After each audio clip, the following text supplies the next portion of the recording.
So I've got a cake that I've got to ice and I'm making my own fondant. I've got 7 kilos of icing sugar.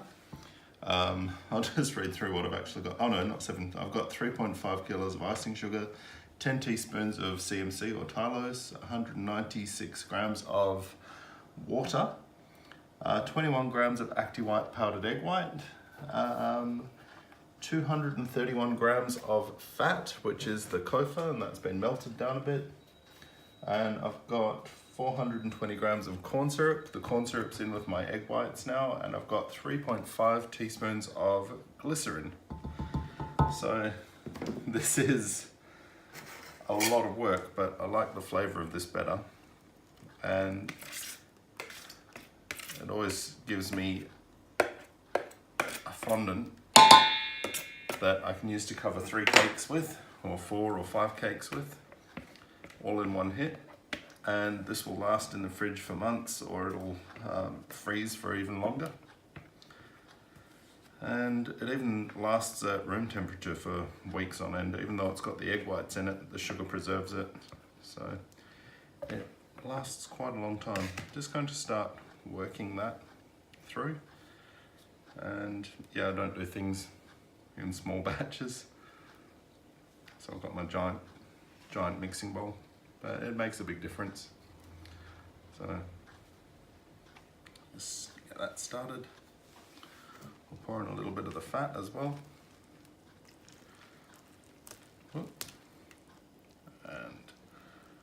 it's really important to weigh everything. So the part that takes the longest when I'm doing this is weighing everything. And actually putting the pure icing sugar is really lumpy. And putting the pure icing sugar through a sieve is a pain in the neck, but it works. So this is just going to take a little bit of time to get it all mixed in, and just keep going.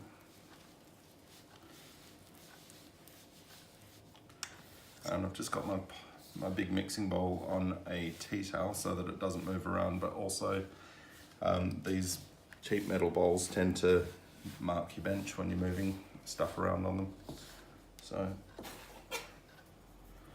start working this with my hands, I think.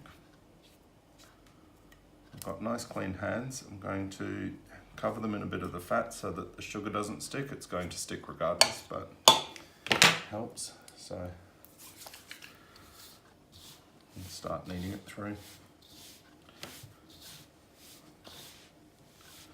And it's a little bit easier to do this in summer because everything's nice and warm. When you're doing smaller batches of this, it's actually quite a fast process, but when you're doing a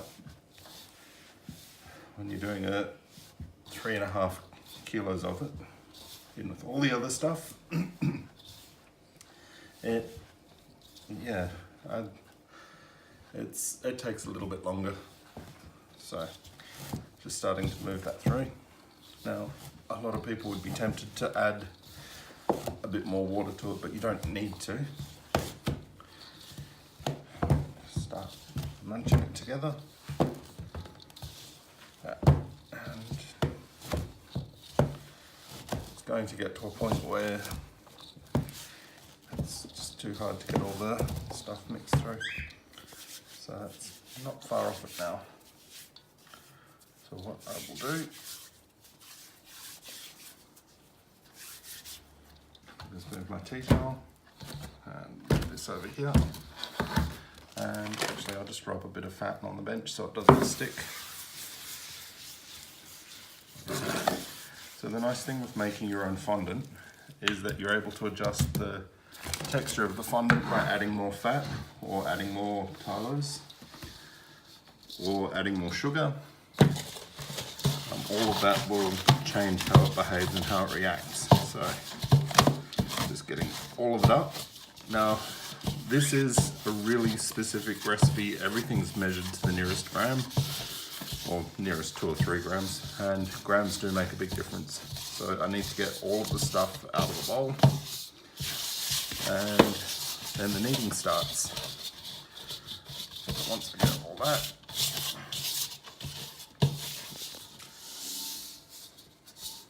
Good. And there's a little bit more moisture there on the edge. So it's done. And of course the cat comes for a visit. Then the kneading starts. So you don't want to lose any of the powder or any of the stuff that you've got going on the bench, because all of that matters for the final product. So nearly done. And the cat has a lot to say.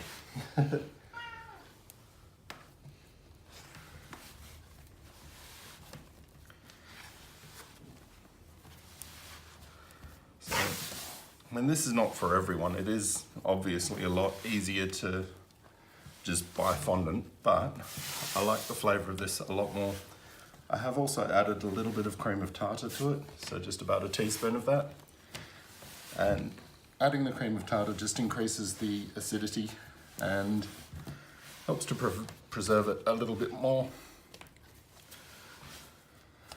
You've got to be careful with how much glycerine you add, because if you add too much glycerine, it attracts the water from the air and you'll end up with a sloppy mess. The glycerine is good though, because it helps to prevent the fondant from drying out too fast. The CMC, or the Tylose powder, makes it really stretchy, and the fat also helps to make a really smooth product. So getting there. As you can see, there's still a big lump of sugar there, and this does take a bit of time to knead through, but once it's done, it's done.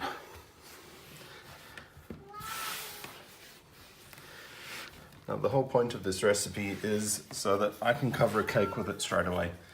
This is not one that I have to leave to cure overnight. I don't have to melt anything, I don't have to cook anything. I usually use Crisco in it, but I've used copha for this one, just because I don't have any Crisco, and so copha, just from the local shop. It's just a bit easier to get hold of here, and a lot cheaper. So, nearly done.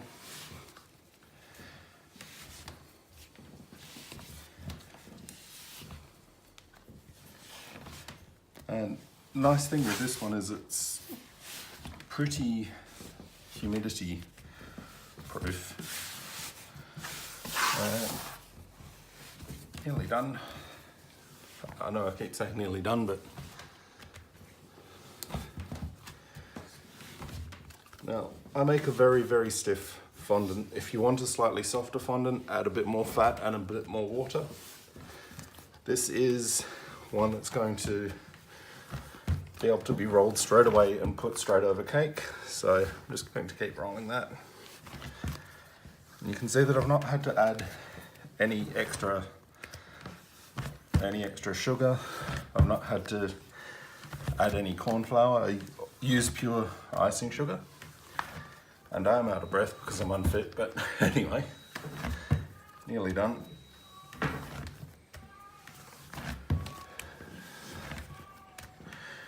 So that is near perfect fondant. I've just got this little bit of extra fat that'll work through the fondant. That'll give me the extra stretch that I'm after, and also give me a little bit of extra time, a little bit of extra working time. So here we go.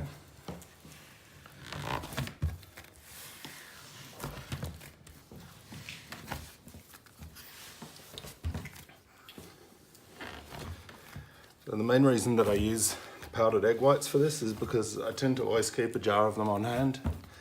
I've usually got about 10-15 kilos of pure sugar. I can get copha at the local shop really easily.